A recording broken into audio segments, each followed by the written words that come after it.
NumPy array operations. NumPy arrays are designed to index the properties of a matrix. Hence, they also exhibit the mathematical operations that are shown by a matrix. So here we will quickly see the NumPy methods responsible for different mathematical operations. We can categorize array operations in three parts: algebraic operations, exponential and trigonometric operations. We'll first learn the most basic: addition, subtraction, division and multiplication. We'll open our Jupyter notebooks. So as you can see, we have already imported the NumPy library and also initialized 4 arrays. A and B are the two-dimensional array of 2 by 2 each. A is 1, 2, 3, 4 and B is 3, 4, 5, 6. You see that I have not worked hard to get the values of these arrays. C and D are one-dimensional array of the length 4. So C is 1, 2, 3, 4 and D is 6, 7, 8, 9. So these are just examples for doing the operations so that you get to understand. So we'll just hop on to the addition part now. So to add two matrices, all you have to do is to write an np.add and pass the parameters. There can be more than 2 parameters, A, B, C. They should be of the same length. If not of the same length, it will give an error.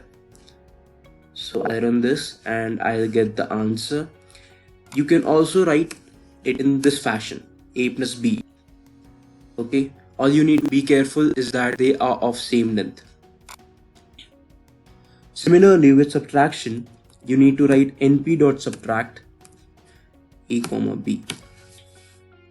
Now there can't be more than 2 parameters in this, so you need to be careful with that. And like addition, so next we have multiplication. Multiplication could be of 2 types: element wise multiplication and matrix multiplication. So matrix multiplication we have done in our elementary school or high school,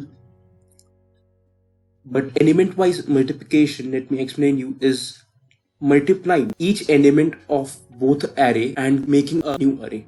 So for element wise multiplication, all I need to do is write np.multiply C, D.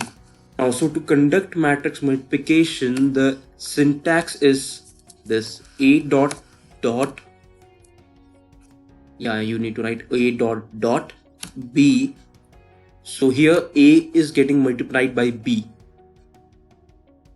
and you can check the values and you can calculate by yourself, and the answer will be this only.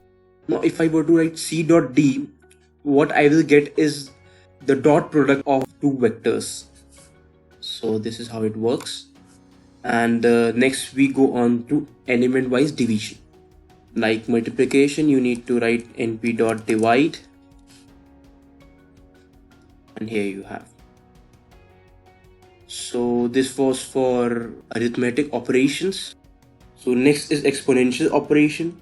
Square root, exponential function and log are some common exponential problems. Let us go to the notebook. So here I have already imported the library and I have also initialized the array square root.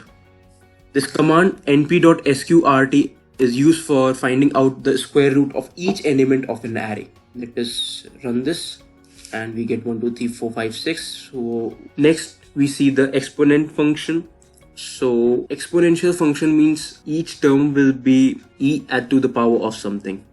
So the first term will be e to power 1, the second term will be e to power 4 and so on. So let us run this. So this is 2.718, which is the next is log. It gives the logarithmic value of each and every element of the array.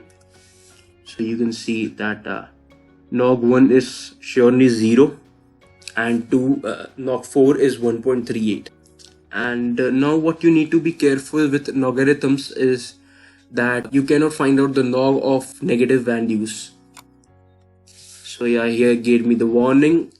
So you need to be careful with logarithmics. This is all with exponential function. NumPy provides 3 functions to solve trigonometric ratios for a whole matrix is sine, cosine and tan. The rest you have to derive from these basic ratios.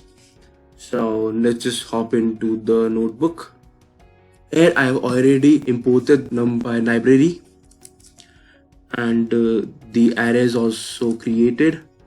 So let us write the sine function. To do so, all you need to do is write np.sin, and you can put array in the parameter section and we get the answer. What we need to be sure is all these values are being calculated in radians. To calculate this in degree, we need to multiply by pi by 180.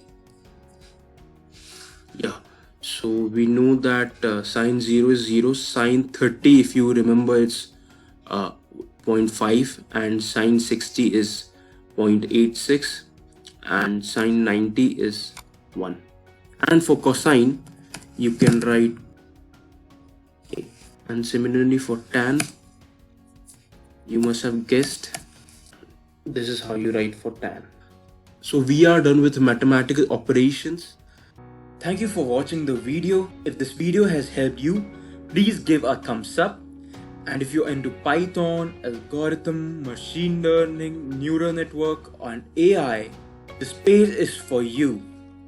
Please subscribe the page Think Now, and making better content every day.